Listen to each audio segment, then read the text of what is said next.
Okay, what's up? We're back. And we're going to start doing some functions today. So this is going to be part 3 of the inventory series. So I'm going to jump into our main inventory folder and let's get going. So we're going to start making some functions now in the inventory component. We're going to start with the two main ones, which is going to be to show and hide the inventory, and the update, which is going to create all of our slots inside of our inventory window and do all that. So we're going to try and knock those out today. One thing I want to do real quick that I didn't do last time was I'm going to open up this item structure here. And I want to just go to default values. And then for the BP base item, I want to set that to default BP base item. And the index, I want to set that to be -1 by default. So I just want to set those before we start adding anything. And then we might just have to resave a couple things. So the interface that we made, we just have to recompile and save that. The inventory slot will recompile, save that, and our character recompile and save that, and we should be all good. Okay, so I'm going to open up this inventory component here, and we're going to start making some functions and events in here. So let's make two functions here first. So I'm going to make one just called show player inventory. And then I'm going to make another one, update inventory widget. And then I'm going to compile and save that. And then what I want to do is just jump back to the first person player so I don't forget this. So this is where we left off last time. We have our input action calling this open inventory, which is going to fire this. So I want to grab the inventory component and then drag off that, and we're going to get the show player inventory function that we just created. And then actually in that function, in our inventory component, the show player inventory, we're going to add two inputs to that. So we're going to add show, leave it as a Boolean, and we're going to add storage and leave that as a Boolean. Compile it, and now if we go back to the player, we have these two pins here. So we're just going to connect the open up to the show, connect storage to storage. Okay, so the player should be all set up with that. Let's go back to the inventory component, and we're going to add a few variables before we get started here. So we're going to add one called item, and we're going to look for our item struct that we made.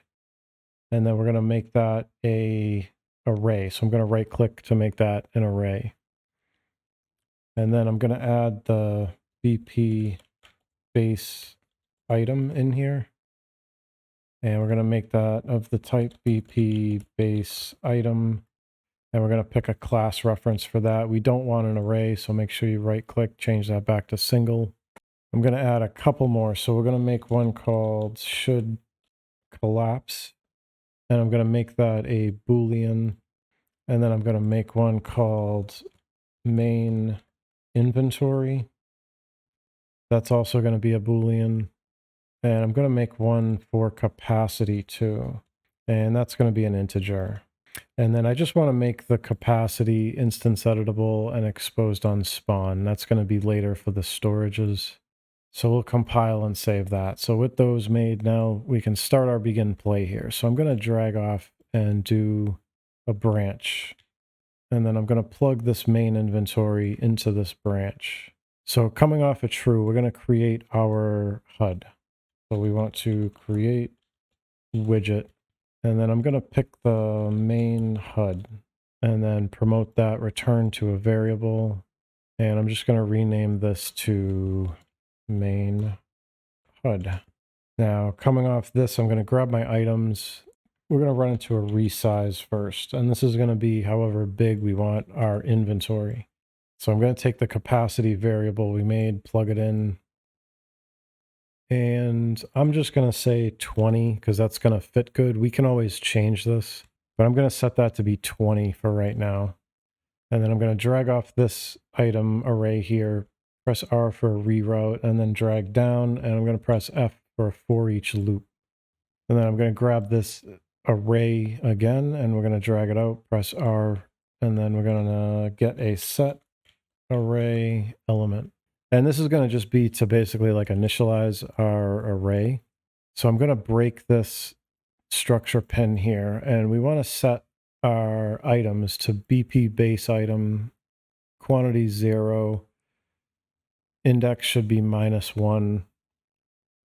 We want to set the item inventory to self, and then I'm going to pass this array index down to the index here, and I'm going to put it in the index here. So this should initialize our inventory. So I'm going to just comment that. And I'm going to move this down because I never added this to viewport. So we're going to drag off here and do add to viewport. Plug that in. And then I can comment this and say create main HUD. And then if this is not main HUD, we're just going to come off of false, and we're just going to bypass creating this widget. And we're just going to run that into there. So that's all we're going to do on our begin play. So now we have that reference to our main HUD, which we need. So we can go into our show player inventory. I'm just going to compile and save it. So I'm going to grab that main HUD ref that we got, and I'm going to drag off and get inventory window. And then I'm going to drag off inventory window and set visibility. And then from this visible enum, I'm just going to do a select. And then I'm going to plug the show into the wildcard here. And then if it's false, I want it to be collapsed. If it's true, I want it to be visible. And then I'm going to come off the set visibility and do a branch here. And then I want to check, is this enum equal? So we want an enum equal enum. Is this equal to visible? So if we're making this visible, we want to see it. If we're making it collapsed, we're going to put it away. So I'm going to get player controller, and then we're going to drag off that and set show mouse cursor. And this is going to be coming off the true. So we're going to click that to set show mouse cursor to true, and then come off the player controller again. And we're going to do set input mode to UI only. The widget that we want to focus on is going to be our inventory widget. So I'm going to copy those and just paste them here, and then plug our inventory window into the widget to focus on. And then we haven't made it yet, but I'm going to take the update inventory, and we're going to just drop that on to the execution pin here, and then we're going to return out.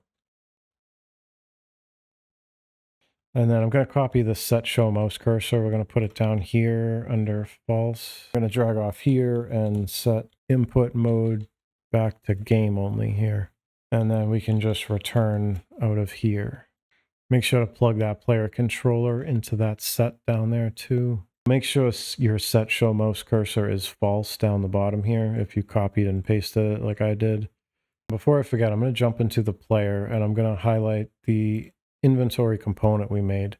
We're going to want to set this to be our main inventory. So you can see we have our capacity here. I'm just going to leave that at 20. The main player's inventory needs to be checked here, and then we're going to add this should collapse. This is just an option that I like adding, and it's on a checkbox. So if you want to use it, you can. If you don't want to use it, you can take it off.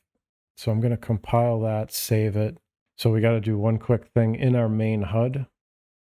In our widget, our main HUD widget, we just want to change the visibility. Right now it's set to non-hit testable, which means it's not picking up a hit. So we're just losing the focus. So we want to just change that to visible. Play, and then if I hit tab, we get our mouse cursor, inventory opens, tab, it goes away, and we're back in game mode. So let's go back to that inventory component. So our show player inventory is good. Let's go into our update now. So in our update, we're going to do a branch here, and we're going to check for main inventory again. So we're going to connect in our main inventory. So if main inventory is true, we're going to be updating main inventory.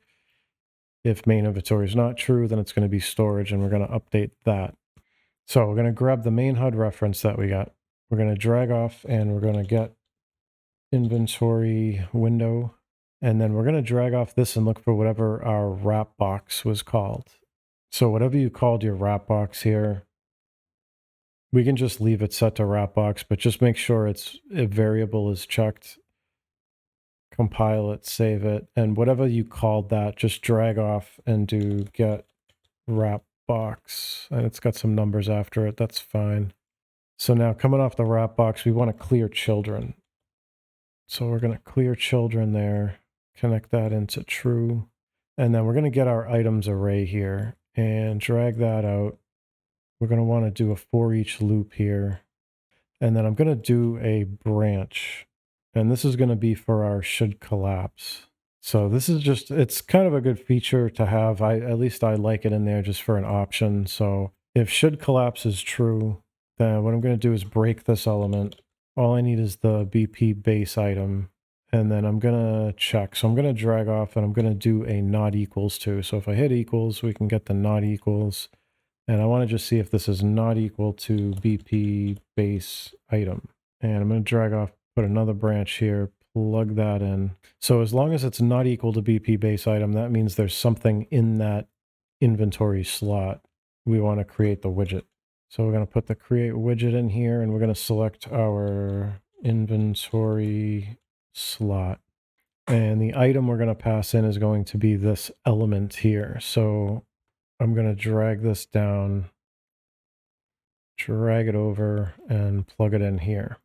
And I also want to do one more quick thing. I'm going to open up this inventory slot here, and we're going to make a variable in here called main inventory.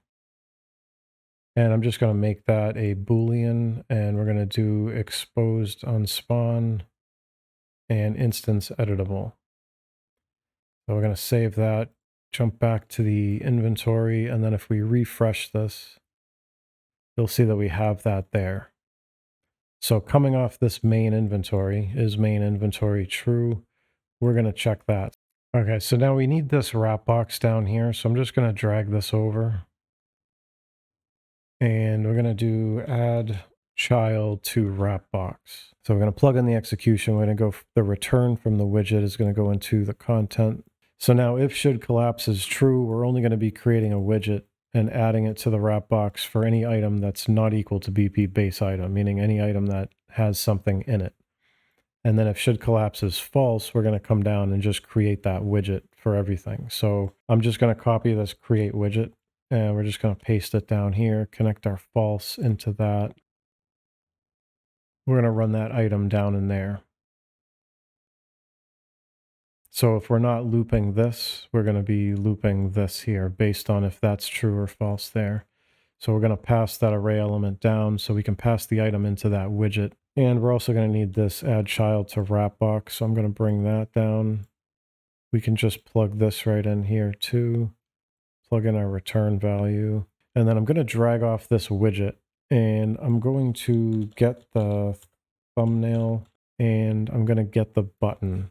And then I need to drag off of here and we're going to break and we just want the BP base item here. And I'm just going to check to see, is this BP base item equal to our BP base item? So this is going to be, if this is equal to an empty slot, BP base item is going to be our empty slot.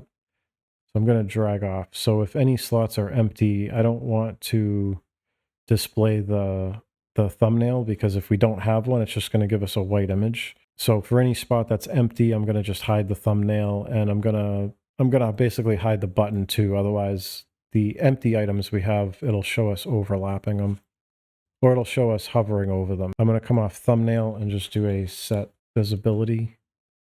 And then I'm going to come off the button here, just drag out, press R, and then I'm going to set background. So for our set visibility, we're going to set this to be collapsed. And for our color, we're just going to set this to be alpha 0. So for any empty items, we won't see any highlighting or the white image there. And then we just want to come out of completed and do a return. Okay, so let's try that and see what happens here. Let's jump in. So if we play it, we open our inventory, you can see that it's updating. So we have all of our slots updating here. We have to shut the text off to all that, but our inventory slots are updating. If we exit out, and now we'll put the capacity up to like 50, compile it, jump in, open the inventory, and then now you can see we have the scroll bar here. And that's why I added the left padding on that, just to even it out. So if you do want more than 20 slots, it's going to give you the scroll bar, at least if you have it set up the size that I have it. So the size is going to determine how everything is going to fit here. And what I want to do is just go into that inventory slot, go into designer, and now we don't need this default text stuff here anymore. I just like having it to make sure that everything is working. So I'm going to go into the item name and just remove the text. Go to the item quantity and just remove that text and compile and save that. So then we just get black squares now. And that's how I want to have mine set up, at least just for this test. And then I can change it for whatever game I'm bringing this into or doing. So I think that's going to be where we're going to leave this one. We're going to start adding some items next time and see how far we can get. So I think that's going to be it. So thanks for watching, and we'll see you next time.